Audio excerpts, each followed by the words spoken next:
We will call to order the October 18, 2024 meeting of the Mackinac Straits Corridor Authority. The minutes should reflect that all three of the authority members are in attendance. And, oh, did I jump the gun on 10 o'clock? Okay. And our first item is approval of the agenda. I make a motion to approve the agenda. All in favor? Aye. Aye. The agenda is approved. Second is approval of the June 14, 2024 meeting minutes. I make a motion to approve the June 14, 2024 meeting minutes. Been moved. All in favor? Aye. Aye. Aye. The minutes are approved. We have new business, and the first item under new business is the introduction and welcome to our new authority member. Ruth, would you like to say a few words? Yes, I would, Paul. Thank you.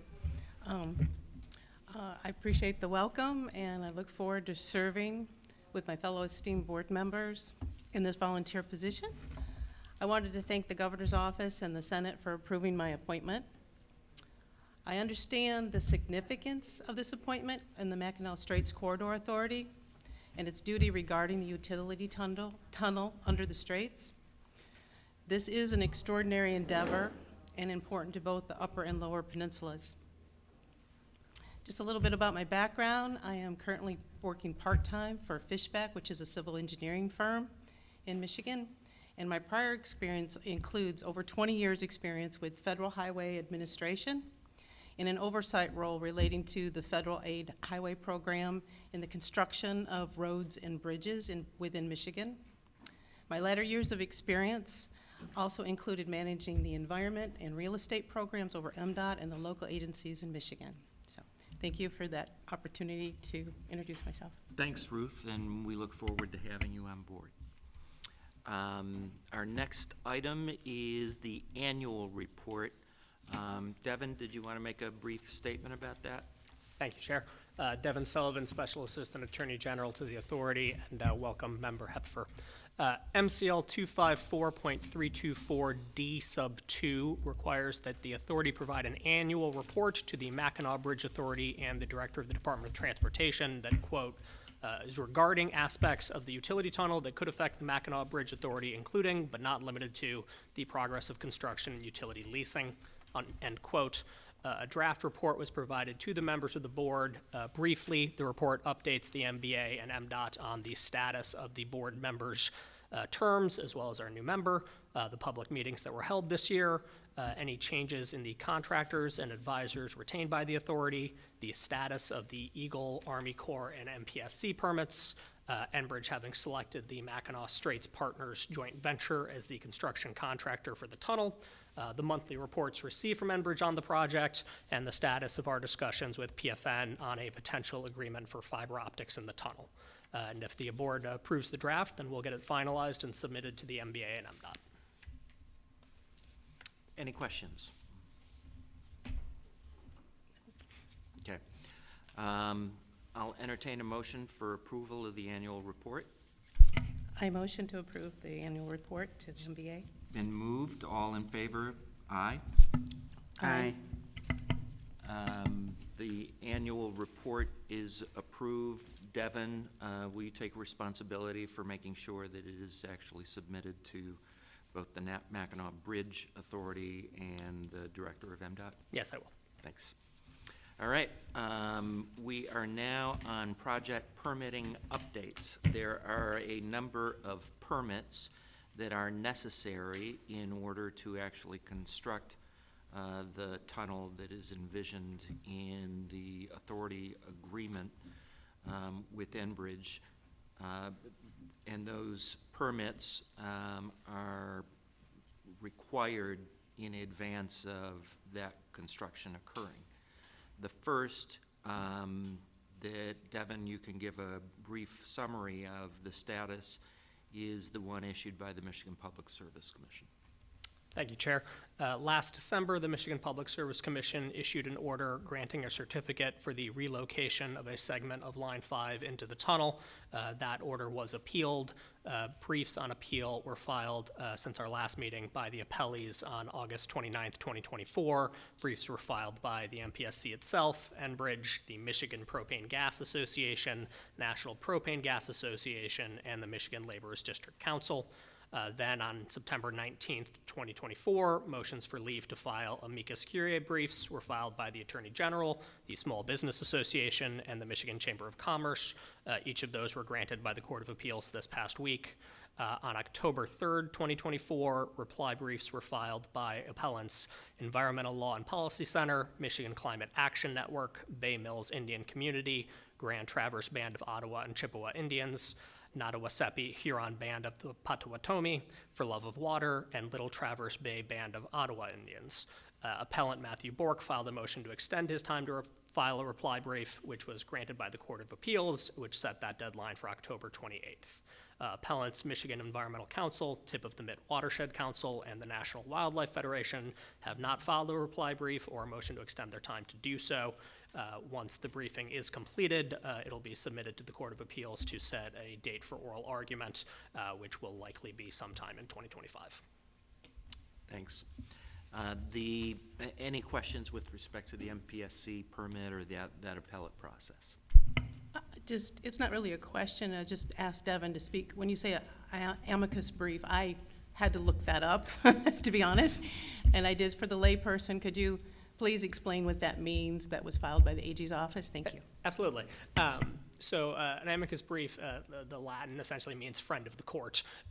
Essentially, it's a brief filed by someone other than a party to provide additional information that the court may find relevant in reaching its conclusions.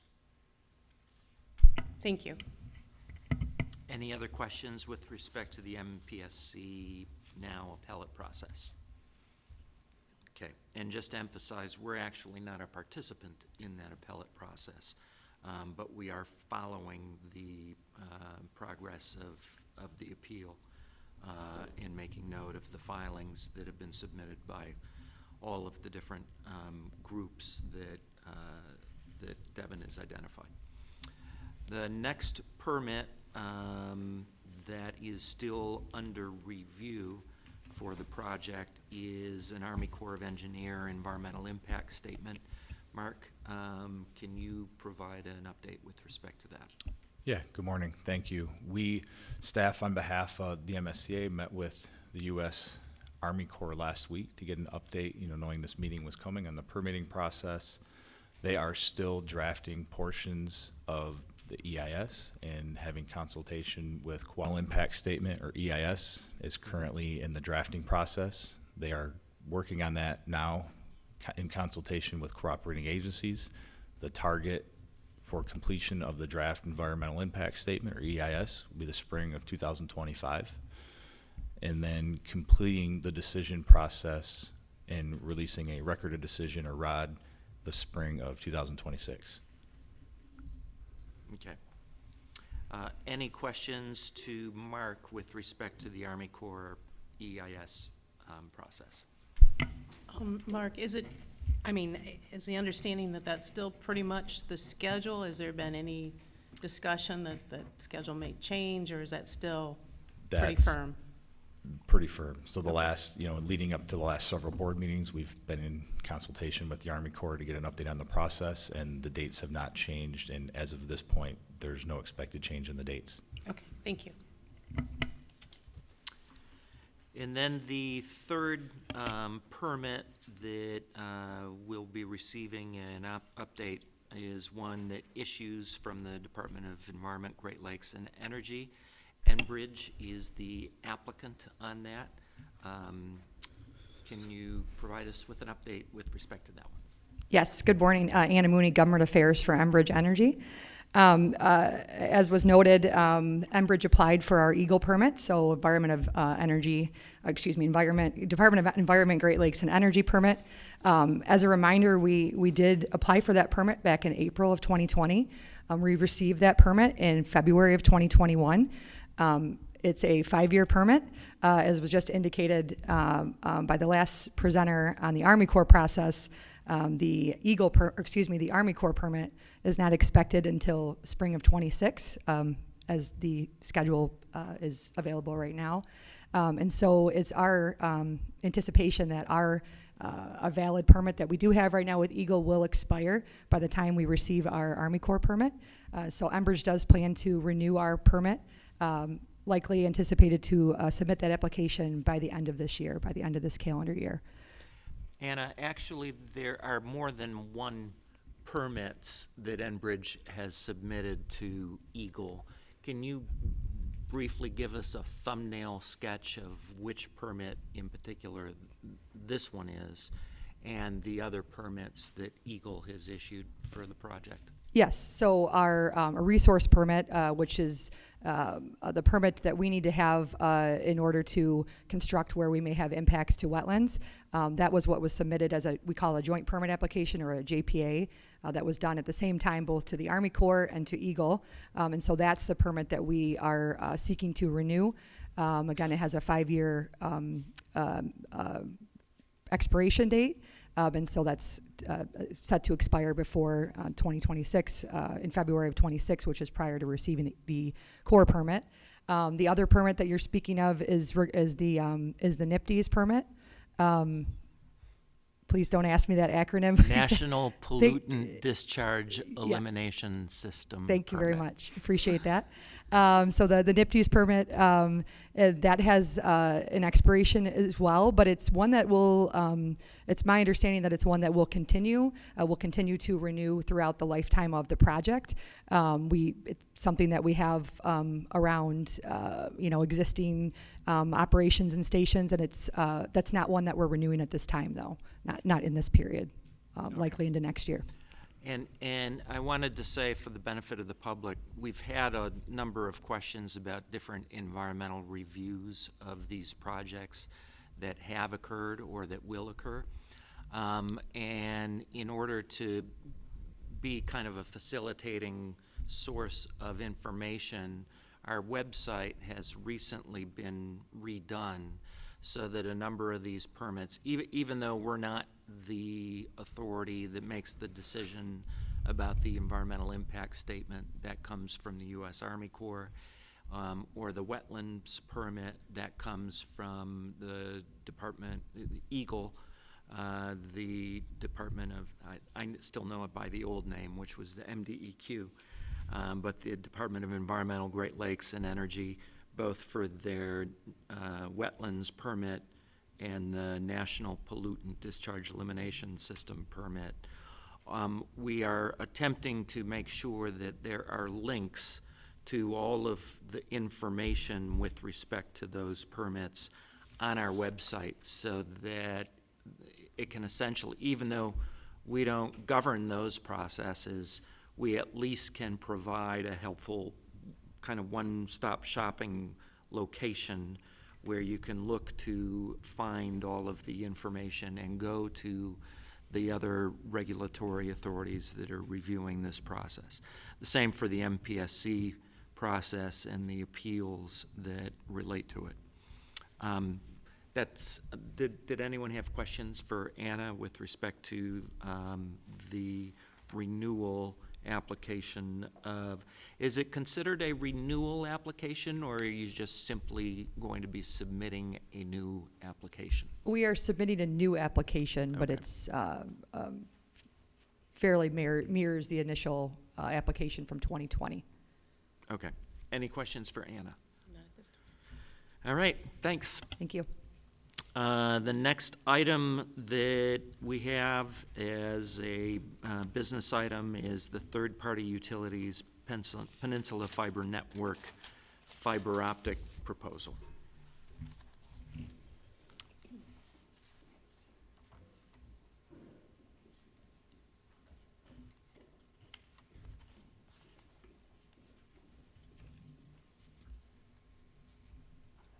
Thank you, Devin Sullivan again. Staff and myself have been having ongoing discussions with PFN and its council on the form that they propose to lease for fiber optic cables in the tunnel. We recently received back some comments for them on the form of the lease, which we are discussing internally. Once we get to the point where we have a form of the lease that staff would recommend to the board that PFN is in agreement with, it'll be presented to the board. It's possible that'll be at the first meeting in 2025, but it may be one of the subsequent meetings in 2025, just depending on how discussions go. Okay. And just to step back, can you give a more general description of what is under consideration as part of that proposal? Yeah, absolutely. So PFN is looking to get a lease in the tunnel through which it would be able to install fiber optic cables and have exclusive rights to fiber optics within the cable, within the tunnel during the term of that lease. Okay. Any questions for Devin? All right. Oh, did you? Oh, wait.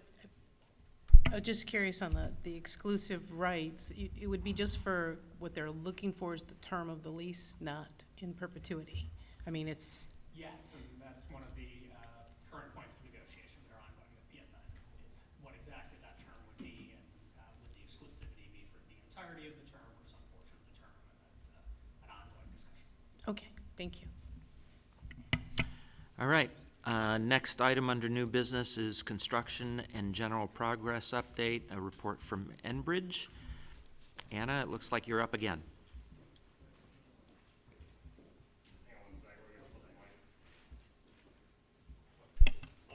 I don't think it was on before. I think it, can you hear me okay? Okay. Oh, I think I turned it off. Apologies. Leave it on. Okay, apologies. Anna Mooney, Government Affairs for Enbridge again. On a construction and general progress update, obviously, as we talked about our permitting, we have no construction underway yet as we need those permits in hand in order to begin construction. We did, I think as was updated in the last meeting, but we did onboard our contractor for the tunnel, and I think as also was indicated in earlier updates. So the Mackinac Straits Partners, it's a joint venture between CBNA and Barnard Construction. Their primary focus in this phase and this past year, or this year right now, has been on the permitting. So again, can't emphasize enough the focus that we have, that our team has, that the construction team has around permitting. There are, as if you're aware, with the Army Corps permitting and some of the information requests that come in, there's a great benefit to having our contractor be able to answer questions as it relates to their means and methods and other items that maybe couldn't be answered by the owner in this case, or our company. And so their main focus this year has been on permitting. Also, they did take some time to visit the Straits and the downstate area earlier this fall, I guess, just to kind of introduce themselves and spend some time up here and meet with some community members and stakeholders. So we look forward to having them here, as we progress through the permitting process and begin construction, as anticipated in 2026. But that remains their focus at the time. Happy to answer any questions. any questions for Anna? Just in brief, could you, for the audience, go over just a little bit of the experience with these two firms? I mean, they're a little bit of credentials per se, just Sure. to highlight, please. Yeah, so we were, as you're aware, the corridor authorities rolled as well, so maybe going back a couple years, but when we put out our request for proposal, or RFP, to bid on the contract, we did a nationwide, worldwide bid. The corridor authority concurred on that RFP and what we were seeking. We're excited to have this team of world-class, engineers that have worked, beyond the United States on projects, but also within the United States on similar projects. They bring a level of, what's of paramount importance to us of safety, of quality, and the expertise that they bring. So we are excited to have them on board and working directly with our team of technical, Enbridge folks that work day in and day out on this. But yeah, we're really excited to have them here and part of this project. So just interpreting, in essence, they've had lengthy experience and longstanding experience in building tunnels, boring tunnels. I guess just these companies have been around for a very long time and are very experienced.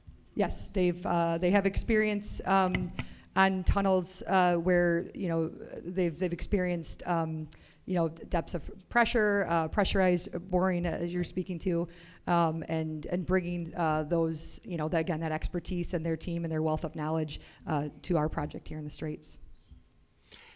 I'm not sure you're aware offhand, but some of the other projects internationally that either one or both of the partners in Mackinac Straits partners, can you off the top of your head identify one or two of the other projects where they have been participants, or is that a question? It's obviously a question better left addressed to them, and maybe we'll arrange to have a representative from one or both come to a future meeting.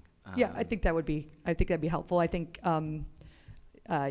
your tunnel expert as well, Dr. Mooney, I know, believe has had, you know, understands their background as well on behalf of the authority. So that might be a question he could answer as well.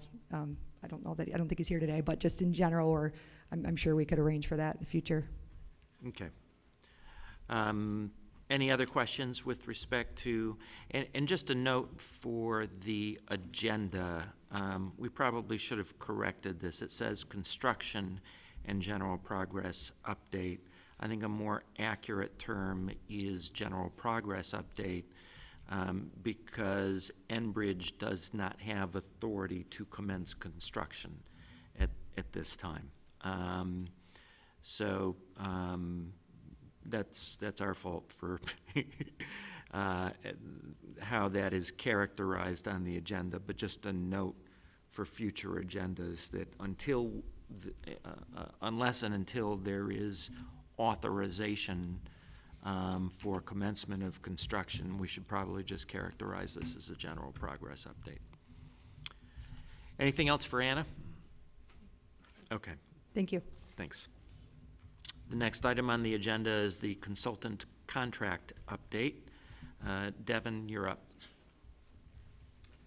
Thank you. This is a proposed amendment to the contract for myself and John Loosley, who serve as the Special Assistant Attorneys General for the MSCA. I requested an amendment to add my partner, Richard Patton, to the contract. Mr. Patton specializes in construction law. I believe his expertise would be a valuable asset to the authority on this project. He graduated magna cum laude from Michigan State University's Law School. He's represented a number of public entities on construction matters, including the Great Lakes Water Authority, the Suburban Mobility Authority for Regional Transportation, or SMART, the Genesee County Road Commission, and the City of Dearborn. The amendment does not change the amount of the contract. It just allows for me to use Mr. Patton on the project on an as-needed basis. And if the board does approve the amendment, I've got a copy here for the chair's execution after the meeting. Okay. Any questions with respect to that contract amendment? I'll entertain a motion to approve the amendment. I move to approve the amendment for. It's been moved. All in support? Aye. Aye. Aye. And the contract amendment is approved. Thank you. Devin, I take it this has already been flown by the Attorney General's office and that they're comfortable with the amendment as well? Yes, that is correct, and they will be executing it as well. Okay. Next on the agenda is Project Advisor Budget Report. Talia. Good morning, Talia Belil with MDOT. So included in your member packet is a high-level summary of the project advisor's budget. This was presented to the board at the last meeting, but for the benefit of Member Hepfer, it includes just the advisors, the type of services that they're providing, the contract start and end dates, as well as the contract budget, and then the build to date budget and project percentage completion. So as shown in this summary, the independent quality assurance, or IQA services to be performed by Delve Underground are still to be determined, since that contract has yet to be executed, as well as Craig Brownlee, who's performing the pipeline advisory services. It's outstanding as well, so that contract budget information has not been included in your table. Okay. Does the board have any questions regarding the summary? Is a general understanding that probably by the next meeting, we should be able to address those two Yes. items, Delph and Craig Brownlee? Thank you. Any other questions for Talia? All right, thanks. Item 8 under new business is communication protocol revision. Devin, you're up again. Thank you. Article 20.1 of the tunnel agreement requires that any notices that Enbridge provides to the authority under that agreement be provided by certified or registered mail or overnight courier service directed to the director of MDOT. However, the tunnel agreement does provide that the parties can agree to an alternative method for notice. Enbridge has asked the authority to agree to allow notice by email for the monthly reports that they are required to provide under the tunnel agreement on the status of the project. They have proposed providing them by email to the MDOT project manager, currently Mark Dubay, and a copy to the general authority email at mdot-msca@michigan.gov. Notably, Enbridge is already providing a copy of the reports by email to Mr. Dubay. That's been working very well for us to receive notice of them. I would recommend agreeing to that modification of the notice requirement for the monthly reports as proposed by Enbridge. And because the tunnel agreement allows for such agreements to be made, the board can approve this, and the agreement would be memorialized in the minutes of the meeting without the need for a separate agreement. Going forward, I do think it's worth discussing whether a broader agreement on notices that are required be provided in a similar fashion would make sense. Frankly, the certified mail to the director of MDOT probably isn't really the best way to get us notice in the first place. Yep. All right. Any questions regarding that revision to the communication protocol? Again, just for the public's notice, just that email, the general email that we have, in addition to Mark's, is constantly monitored. So if Mark isn't happen to be available, the other one is being monitored on an ongoing basis by the team. That's correct. Yeah, that's exactly the purpose of having a copy to that general email. Thank you. And this doesn't relate to the revision, but are those monthly reports also included somewhere on our website? I think they are. I don't know if anyone knows offhand.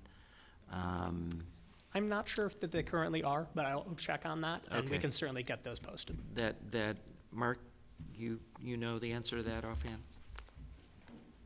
No, they're currently not posted, and they have not been a part of the member packets previously. And if you, not to skip ahead, but Right, item it's- agenda 10, these will become a formal part of future meeting member packets, and then they will get posted on the website. Okay, thanks. All in favor of the revision that Devin referenced to the communication protocol, say aye. Aye. Aye. Aye. Okay, that's approved. Next is the schedule of regular meetings. We have tentatively identified February 28 as the next meeting for the authority. Is that work for both of you? And I don't think we have identified a location yet. Unless, Mark, are you aware of where we're thinking for that? No, we have not determined the location. I think the location is varied between here in St. Ignace, Detroit, and Lansing, and that is up for the board's discussion. Okay. So, obviously, between now and then, we'll get that nailed down. I suspect we typically do the February meeting in either the Detroit or Lansing location. Let's try to just nail that down as quickly as possible so that we can get it posted with as much advance notice to the public as possible. Okay, we can do that. Could you just do a summary of like where we've had the meetings over the time, just so that we get fair exposure? That's my thoughts, that we're dividing them up for everyone to have opportunity to attend on a more equal basis would be my Okay. recommendation. Okay. All right, the next item is the receipt of Enbridge monthly reports. Mark, you're still up. Correct, yeah. Mark Dubay, project manager with the Michigan Department of Transportation. As mentioned earlier, in conjunction with the progress reports that Enbridge provides at the public meetings, they are also submitting monthly progress reports. Those are being received by me and then presented to the board. Moving forward, in an effort to be more transparent, these will be included as part of all future meeting agendas and will be posted, and we will also get previous monthly reports posted on the website as well. Okay. I don't think there's any action needed with respect to that, but I appreciate the update with respect to it. Before we move there, just a clarification, you said that all the previous reports will be on the website as well? Correct. So moving forward, the intent is they get submitted monthly. So they will be presented to the board between board meetings. So the agendas in the member packet today include July, August, and September, and then we will post them, and then we will also post all of the historic reports that were received as well. Okay. Okay. You're still up for the website update. I made reference to this earlier, but maybe you can catalog some of the changes that have been implemented since the last meeting. Correct. Yeah, we've tried to be a little more open and transparent and hopefully make information a little more easily to find on the website. Some stuff that was done, there was a informational session that was done on behalf of the board in September 20th, 2021, going back a few years, but there was, I think it was a 3-hour meeting. There was a lot of information on the project proposed. On the main MDOT MSCA webpage, that was kind of put front and center. The PowerPoint for the presentation is there, along with the PowerPoint that the presenters used, and then the links, the YouTube playlist for that presentation is posted. We broke it down into some smaller videos to make it a little bit more manageable.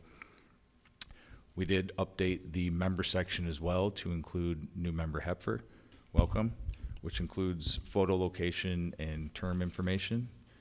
Under the resources tab, we did add a link to the newsroom line 5. In project permits, we did add a link to the U.S. Army Corps Environmental Impact Statement webpage.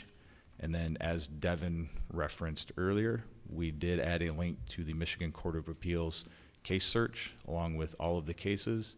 And then we did post the appellees, the appellant, and the reply briefs. Those should all be links which will open a zip file where you can pull the briefs themselves. Okay. Do you want to speak a little bit about the frequently asked questions portion of the website? Yeah, that was part B, yeah. So Okay. as part of an effort to maybe clarify the role of the board and the board's authority, there were some frequently asked questions that we developed and plan on posting with the board's approval. Those were in the member packets. I don't know if you have questions or if you'd like us to run through them in a little bit more detail. Are there any questions with respect to the FAQs? Mark, could you just give like a high-level overview of kind of what the intent of the FAQs were? Sure. Thank you. Maybe Devin, do you mind, since a lot of them do draw on from the Public Act? So Devin doesn't mind. Absolutely. So as Mark referenced, one of the primary purposes of the FAQs is to give the public a better understanding of the role of the board and its authority. As we've discussed at prior meetings, the authority does not have direct or really any regulatory authority over Line 5 itself. The board's role is limited to the tunnel. And the FAQs sort of set out what the authority's role is, both under the statute and then the tunnel agreement that was entered into between the state and Enbridge, and sort of what the authority does and does not have a role in. Thank you. I found it very helpful for myself as a new member, so I do appreciate the effort that went into putting these together, and I'm glad to see that they're going to be posted on the website.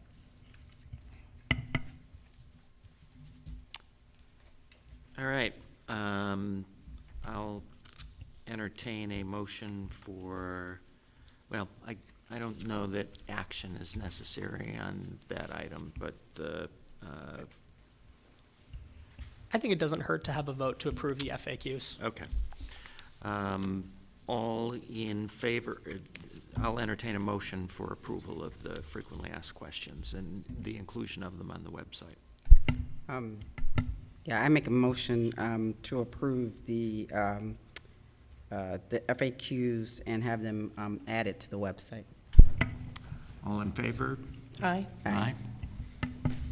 All right, those will be included. We now are to the public comment portion of the agenda.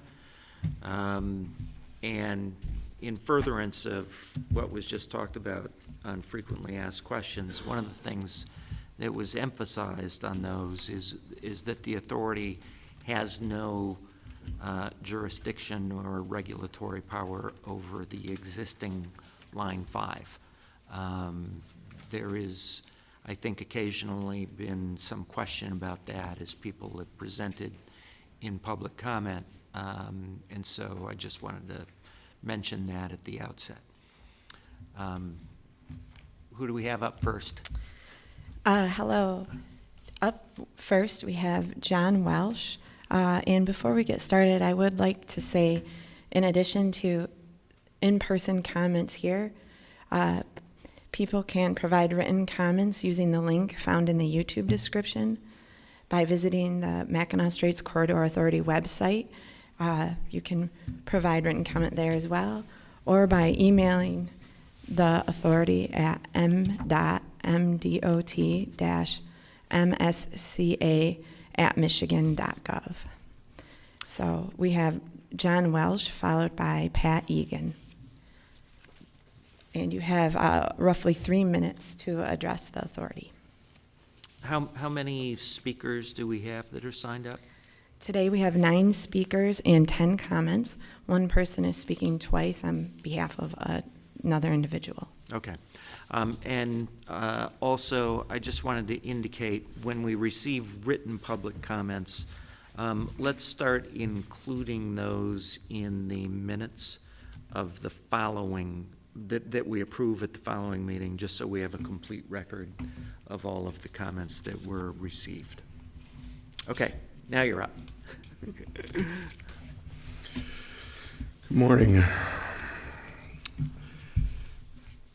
It's about the 8th or 9th time that I've come up here about this issue. And we the people believe Enbridge, the company, its employees lie about the dangers of Line 5. We the people do not give or want our waters poisoned by Enbridge oil and the straits shut down to fishing, possibly forever, because of an oil spill. We the people do not want to see the ports of Chicago, Milwaukee, Duluth, and the Sioux Locks closed because of an oil spill. Interviews with District 7 Coast Guard representatives indicate that there is no plan in an event of an accident or spill to clean anything up. Enbridge claims they will spend $500 million to build the tunnel. That was a 2019 estimate. My 2 sources in the accounting department at Enbridge indicate to me that the bill is closer to $2 billion now, and that it would be cheaper and better for them to build it around Lake Superior rather than try to build a tunnel here. We the people cannot have 700 miles of our shoreline destroyed because a company wants to sell oil. They say we can clean up 30% of a spill, so let's talk 1 million gallons. That means 700,000 gallons of oil will still be floating right out there. Mackinac Island has a 4-hour evacuation plan to get people off that island, and if you've ever been there, you know darn well they can't get them off in time.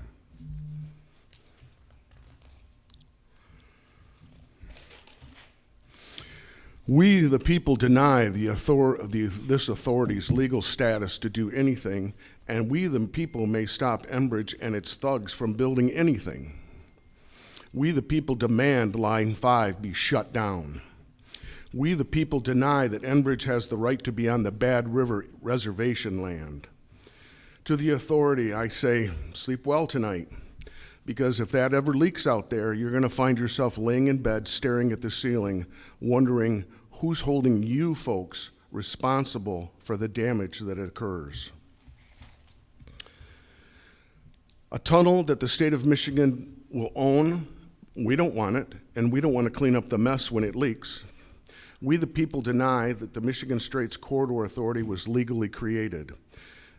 We the people say the authority was created only through the coercion, bribes, and backroom deals. Have a nice day. Thank you. Who's up next? Pat Egan, followed by Christina Beckley. Good morning. My name is Pat Egan. I'm a resident. I owned and managed the two daily newspapers on either side of the Straits for a number of years. I'm a journalist by career, continue to be. This is also one of my, I'm a multiple speaker at these meetings. I want to talk to you for a second about your oversight responsibility. We just witnessed a report on the resubmission of the EGLE permit, and you depended upon an Enbridge spokesperson to give you that information. You did not hear about the pressure that, and the successful pressure that the Bay Mills Indian tribe brought that required that review, and why they were able to get the decision that that review be done and be done now. So my question is how is your oversight successful? Any oversight group has to have a hefty amount of skepticism. It has to have multiple sources, and it has to understand what it can and cannot do. There's been some shoddy work in this project that you have so far allowed. There was minimal drilling, core drilling. There was the discovery of a significant archaeological site on the north end that Enbridge chose not to include. Most significantly, in the enabling legislation, it was required, Enbridge established and claimed that there would be no cost to the state of Michigan. You have allowed the state of Michigan and put us in a position where we are going to be paying a great deal for this tunnel.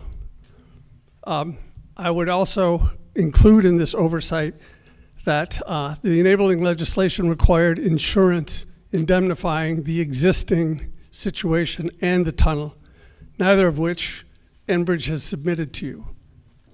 In the event, as someone just alluded to, of a spill, the federal government takes over all responsibility, but we're going to pay the cost. And you have not required and enforced that provision. You have also not required and enforced any capital pledge from Enbridge. There has not been a board resolution regarding the capital required for this project. You are going along blithely, allowing Enbridge to sail into the future without much, if any, responsibility. So my question to you is, are you comfortable with your oversight ability? And I think that that's what you've got to answer. Thank you.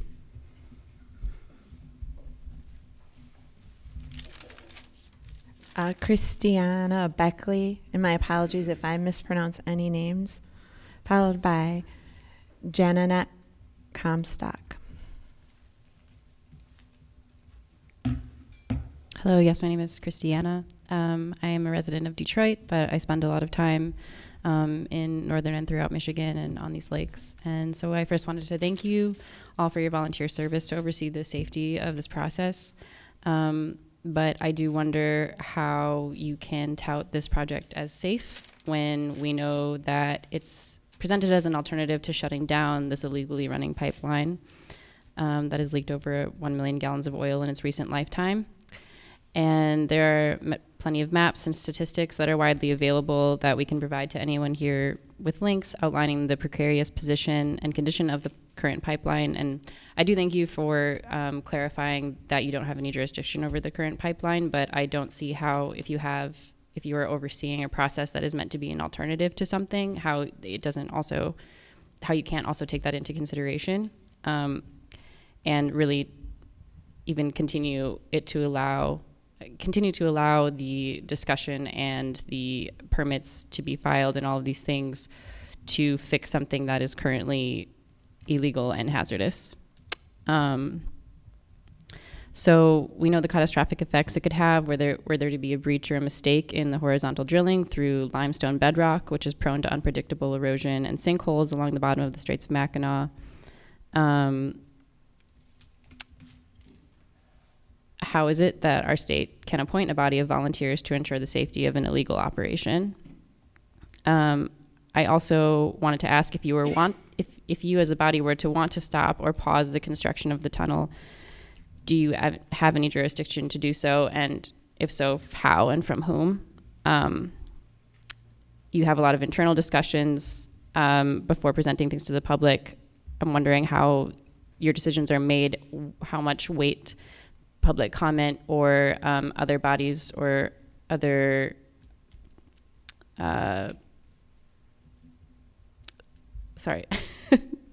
other organizations have in your decision-making processes.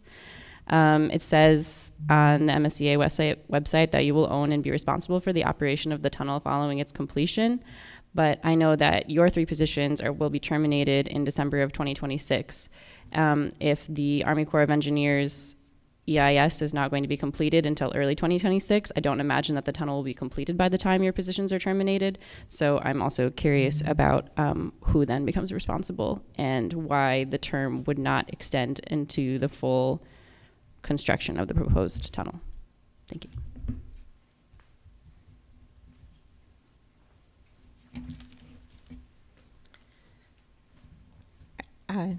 Janin Cornstalk, followed by Alex Horak.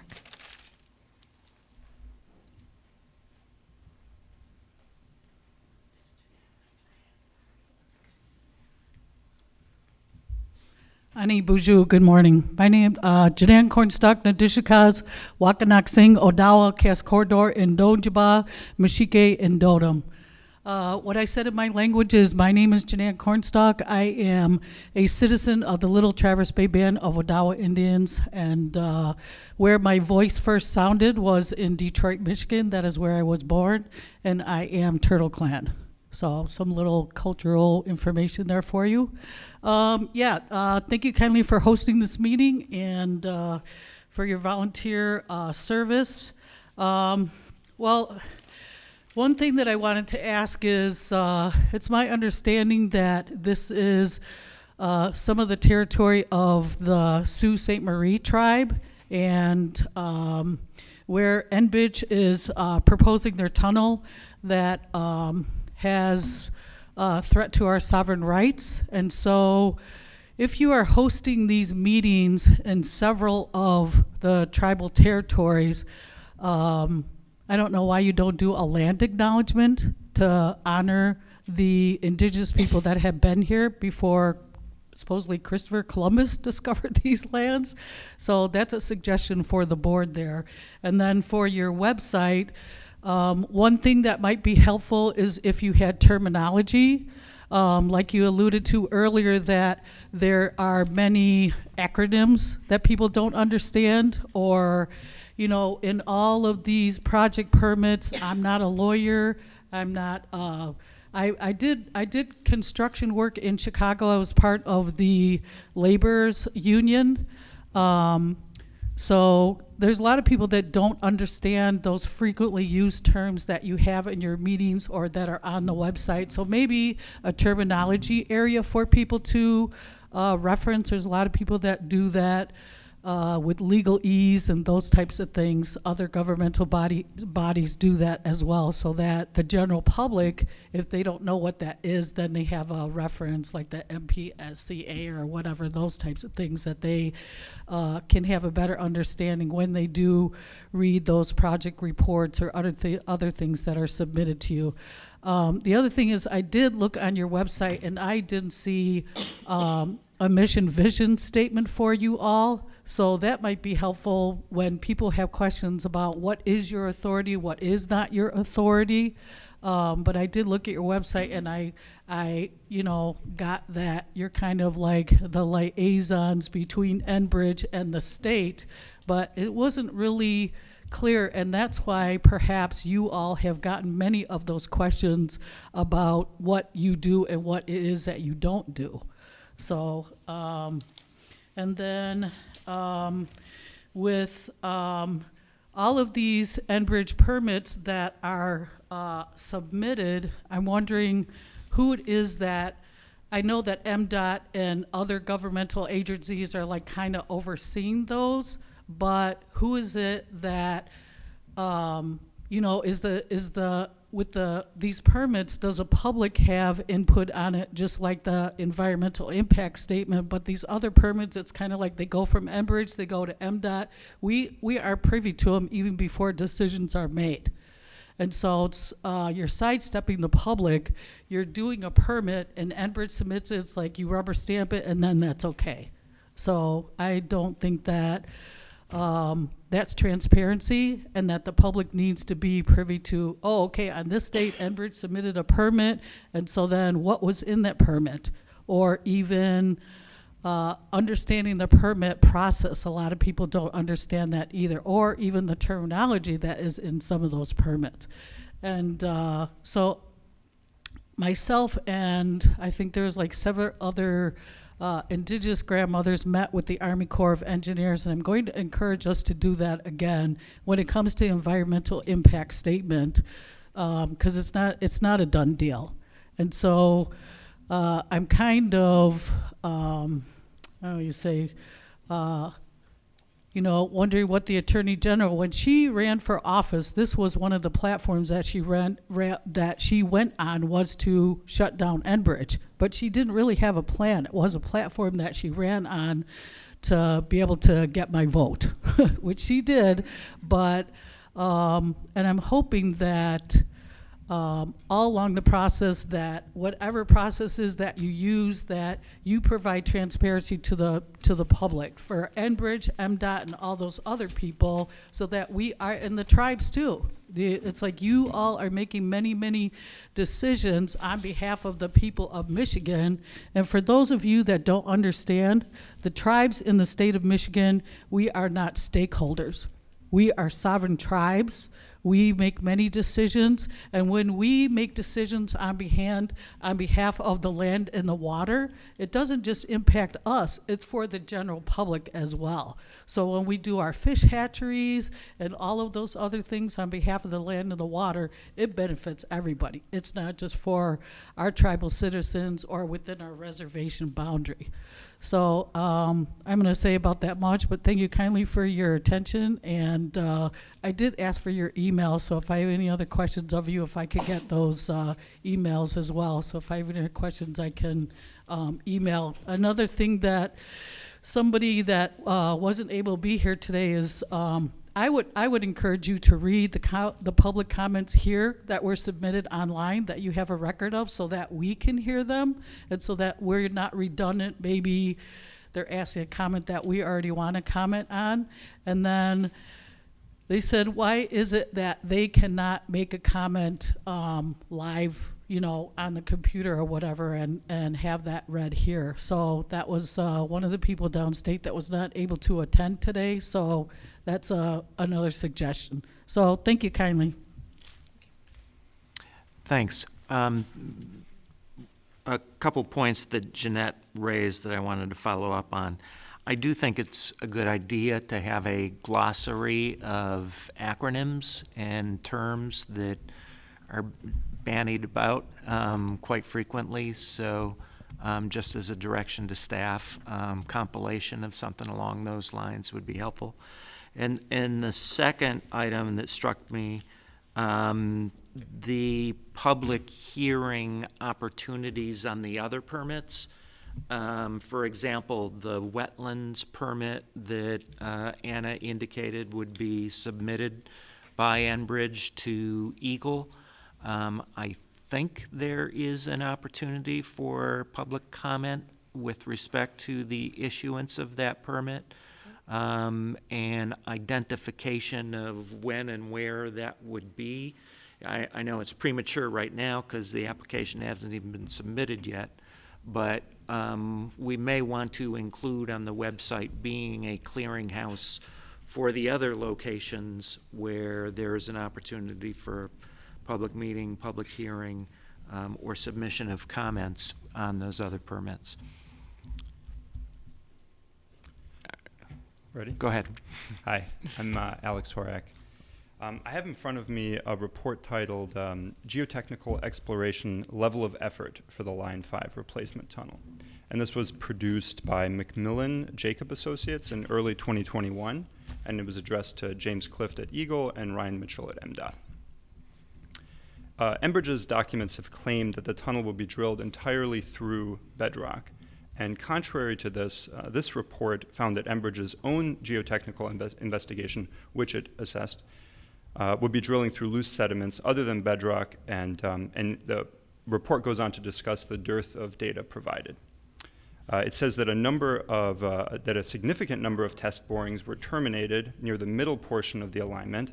Critically, boring BH19-24 was terminated before reaching the rock at the very center of the straits. And so there are portions where the rock quality and conditions at the very center of the straits, so there are portions where the rock quality and conditions within the tunnel path have not been directly investigated. To quote the assessment directly,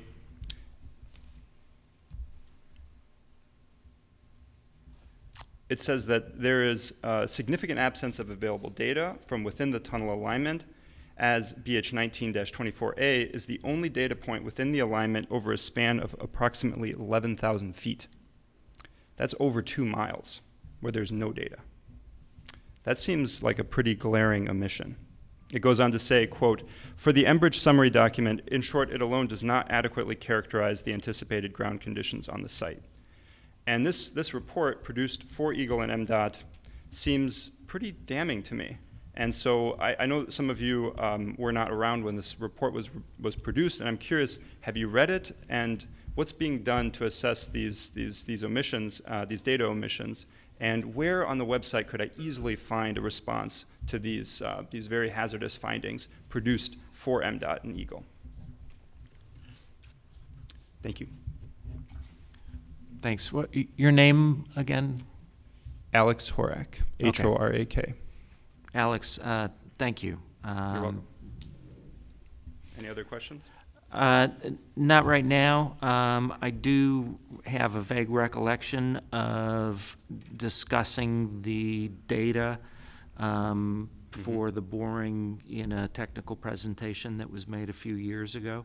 But simply your raising of the question has reminded me that I need to refresh my own understanding on that issue. So thank you. Yeah, it would just be so handy to be able to see this kind of a report and the findings and the responses on the website. Okay, thanks. Thank you. Next is Draven Shorty, followed by Jody Decker.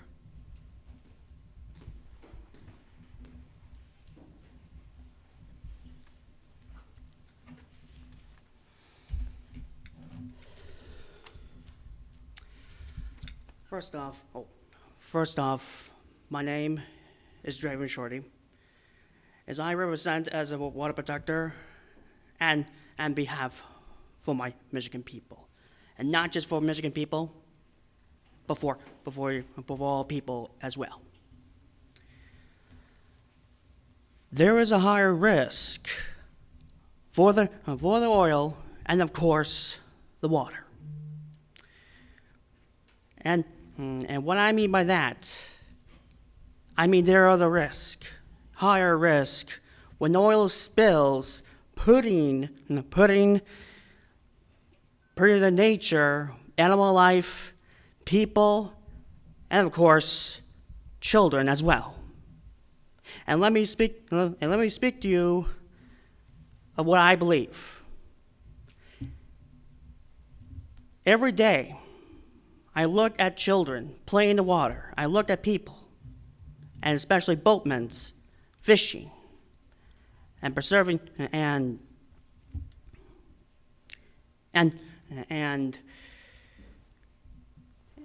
having fun at water. But if the oil spills, if oil breaks out, it will be disaster for Michigan. All news will report it. And then the gases go up. And there will be major cleanup that will cost of $10 billion. I'm not accurate with that, but I'm pretty sure it's $1 billion to clean up the whole entire Michigan with it, which I see that impossible because it's disastrous. Because people will never swim in it, fish with it, and even having fun with it. Without no water, there is no life. There is no Michigan. And there is no more life with it. And it will put every lives at risk, put every animals at risk, and putting the nature at risk. So I would like to confirm to you all. So either to shut down Line 5, or shut down humanity, or nature life. No, I'm sorry. Shut down Line 5, or shut down humanity and nature life forever. Thank you so much.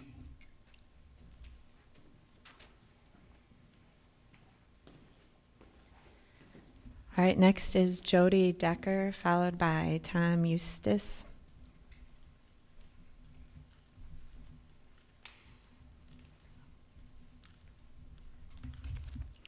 Good morning. My name is Jody Decker. I live in Sault Ste. Marie, and I'm also the Democratic candidate for the 107th District right now, but I'm speaking as a citizen.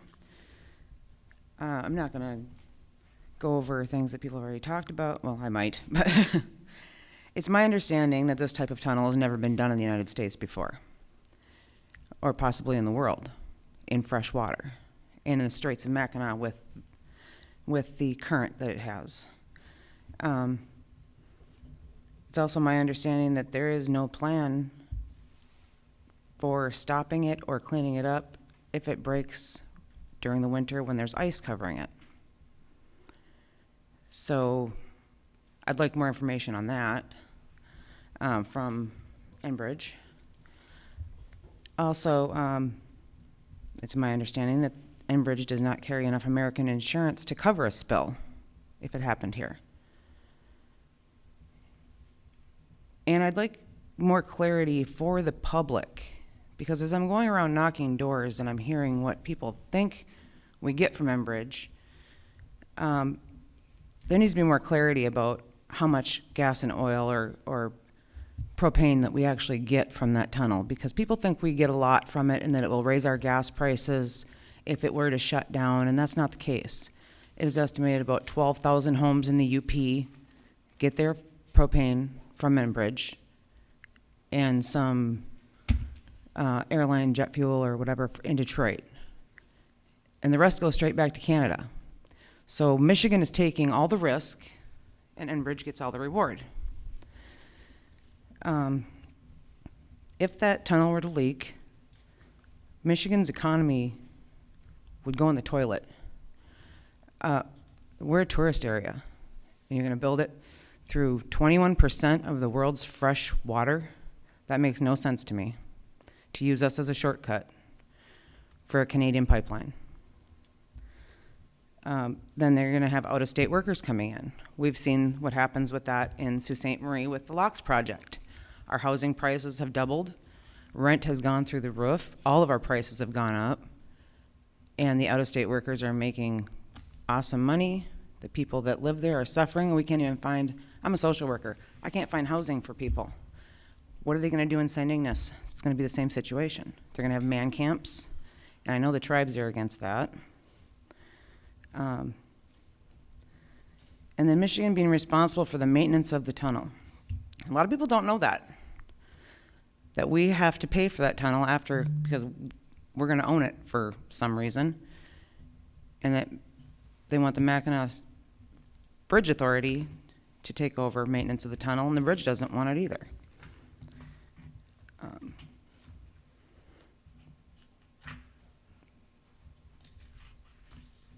Yeah, I think that's all I had this time.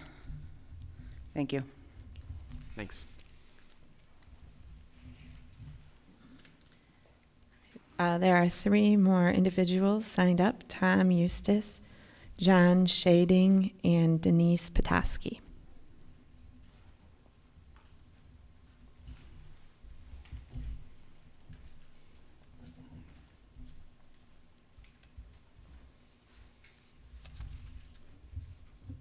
Good morning. My name is Tom Eustace. I am the former city manager of the city of Sheboygan in Sheboygan County, and also the tax assessor. I've been a tax assessor in Sheboygan County for some 25 years.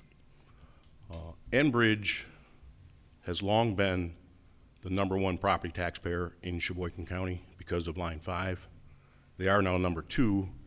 Consumers Energy is the #1 taxpayer now because of all the utility work they've done in Sheboygan County over the last couple of years.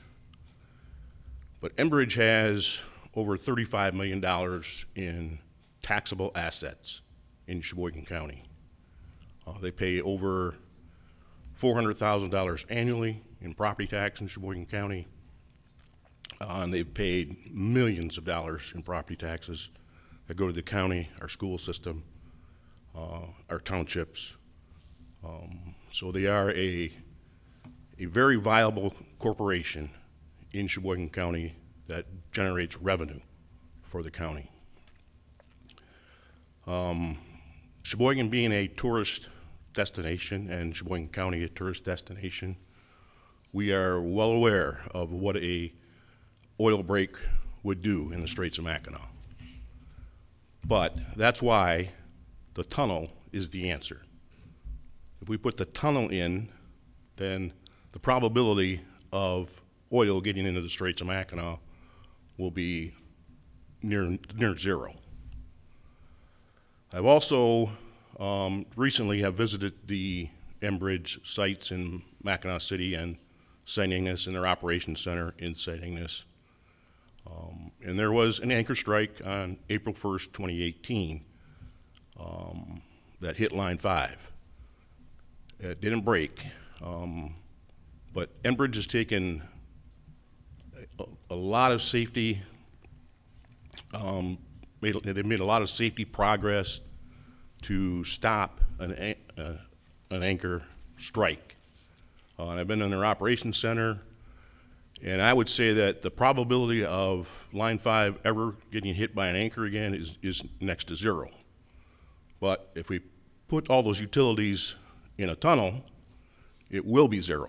There's no possibility of an anchor strike. And if it does break in the tunnel, it'll be contained within the tunnel. So moving forward, we need to move this along, get the tunnel built, because by the time these utilities are going to be in the tunnel, it's going to be probably 2030 before we can solve this possible issue. We all know how devastating an oil line break would be in the Straits of Mackinac. But we need we need to solve that issue, and the tunnel is the best possible case. It's probably less costly, and Enbridge is going to pay for it. And that line also will be taxable, and the state of Michigan will get taxed. The counties, Mackinac County and Emmett County and Sheboygan County will get tax dollars because of this line. So I know, being in government most of my life, things move very slowly, and the Army Corps of Engineers permit, I believe, is not going to be considered until March of 2026. And there's probably no way to move that along any quicker, but I think in the interim, that Line 5 is safe in the condition it's in. And we just need to continue to move forward and get the tunnel in place to eliminate that risk of an anchor strike. Thank you.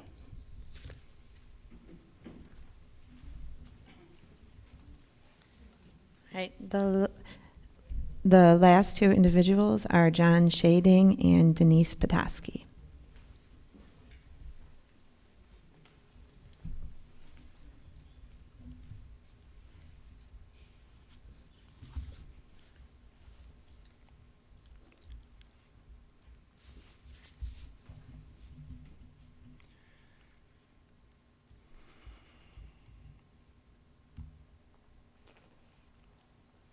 Miigwech,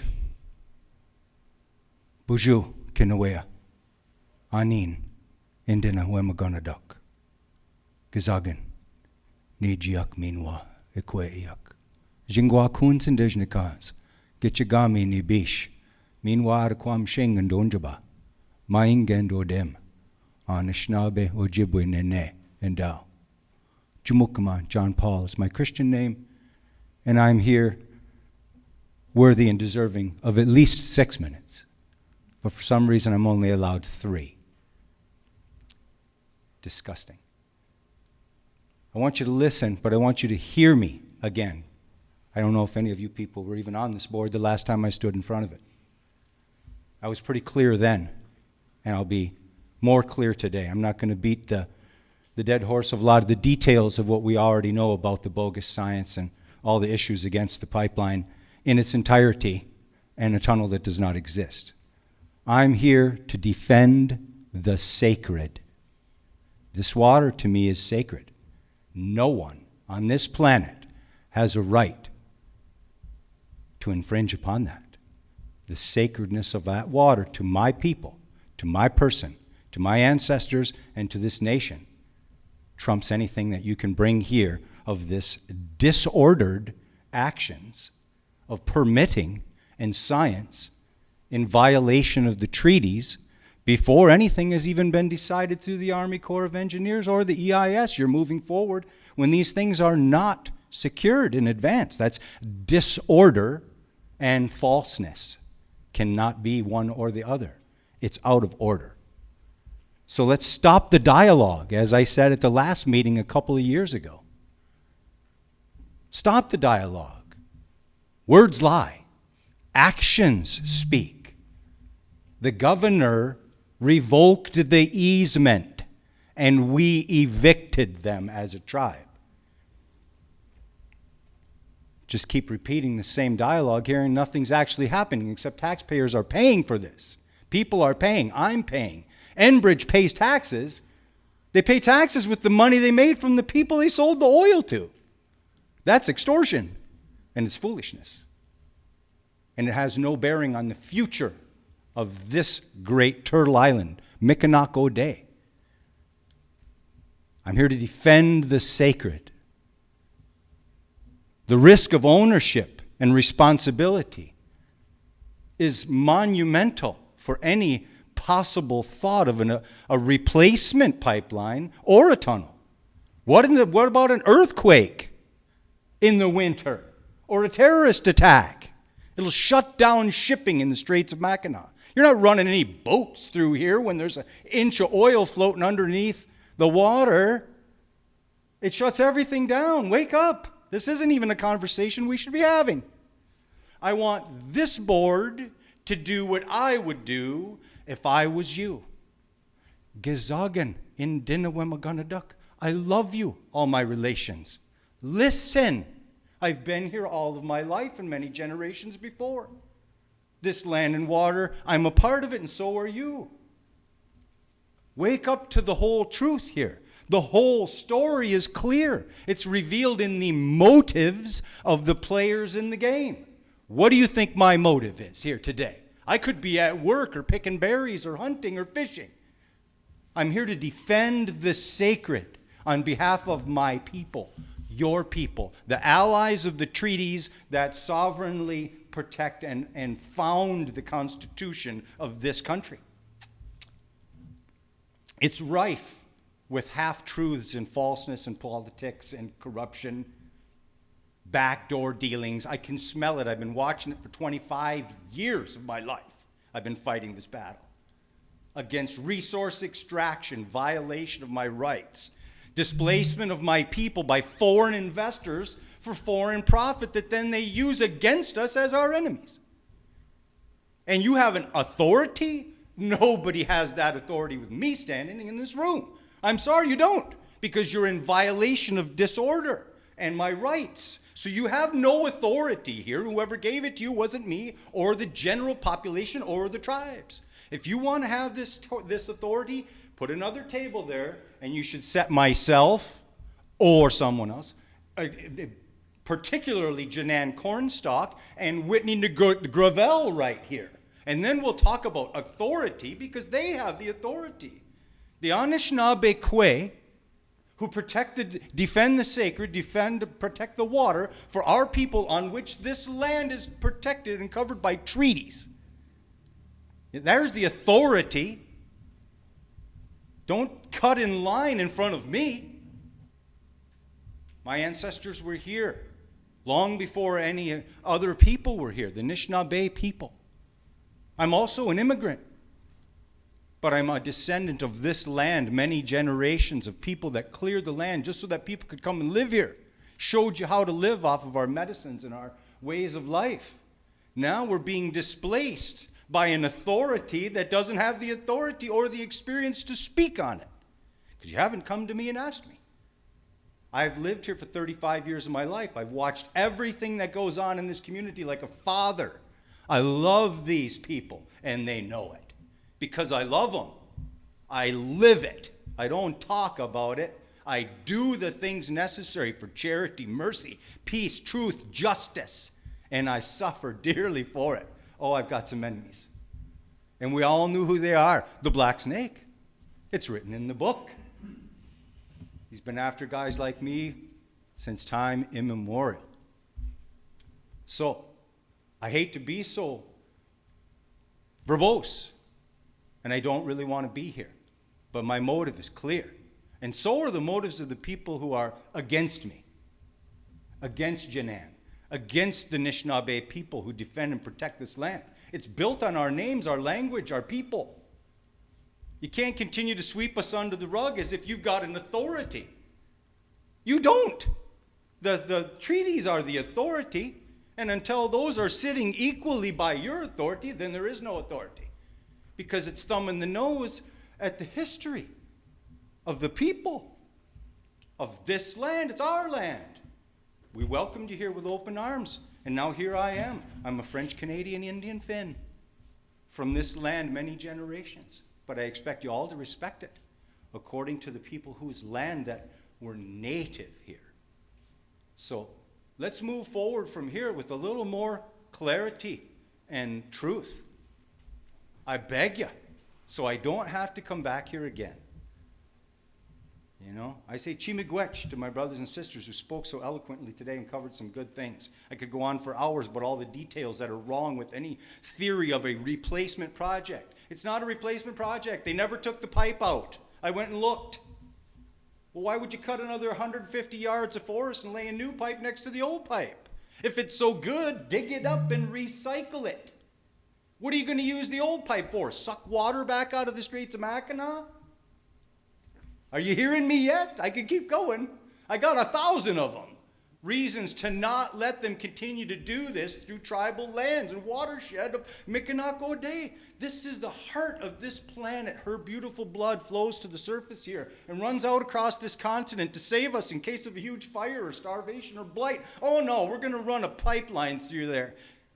That's just foolishness. It was foolishness when they did it, and it was in violation when they did it. But yet here we're making permits and plans to go forward with something that wasn't right in the first place. And it's in violation of the easement. Seen it with my own eyes. So they'll bribe cops to arrest little Indians like me, throw them in jail to scare you from standing up for truth and justice, environment and water. The next 7 generations. My children have just as much rights as your children. And I don't care what Harvard Law School some little smartass, graduated from.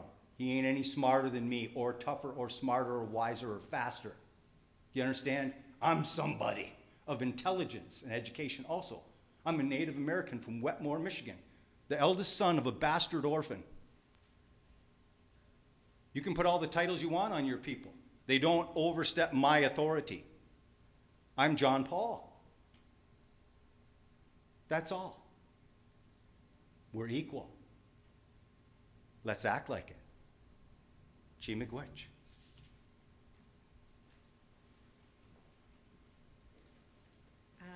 The last person who signed up is Denise Petoskey. Ani Denise Petoskey, Indigenous Waganaka Singodawa and Dao, Makwan Dodam, Badasagang and Donjaba. I'm Denise Petoskey. I'm from Petoskey. I was lucky enough to be born and raised on the land of my ancestors who have lived there for a long time. I'm a descendant of Ignace Petoskey, who was a signature to the 1855 treaty. I hope that you're all aware that that is still a legal binding document. I'm proud of the tribes for challenging the permits. People make decisions for people who live in different areas. You all make decisions about the area where I live. And I feel like we need more representation from the people who are going to be affected by this. And with all due respect to Mr. Sullivan, you're going to have to learn how to say Potawatomi. Who owns the water? It's not the state of Michigan. It's not the United States of America. That water was here before the state of Michigan, before the United States of America. We belong to that water. That water does not belong to us. And that's our big mistake of hubris. The tribes aren't going anywhere. We will challenge every permit, every step of the way. My cousins will show up at every meeting. We're going to take our 3 minutes, maybe a little more. I'm a student of the lakes. I respect your technical expertise in roads and bridges, but I'm a student of the lakes. And man's hubris have destroyed these lakes before. There was talk in the 30s and 40s that the sea lamprey were never going to make it to Lake Michigan. Well, we built a channel, and the sea lamprey made it to Lake Michigan. And if you're familiar with the history of the fishing industry in the lakes, it decimated the lakes. Luckily, we've made some progress, but there are other challenges in the lakes, invasive species, and that's how I see this tunnel. It's an invasive species that will forever alter these lakes. So I just want to say to the state of the Michigan, the hubris is astonishing and worthy of a Greek tragedy, and I pray that it doesn't end that way. Miigwech. Do we have any other speakers who did not sign up? All right, I think that concludes the meeting. We will be adjourned. Thank you all for coming.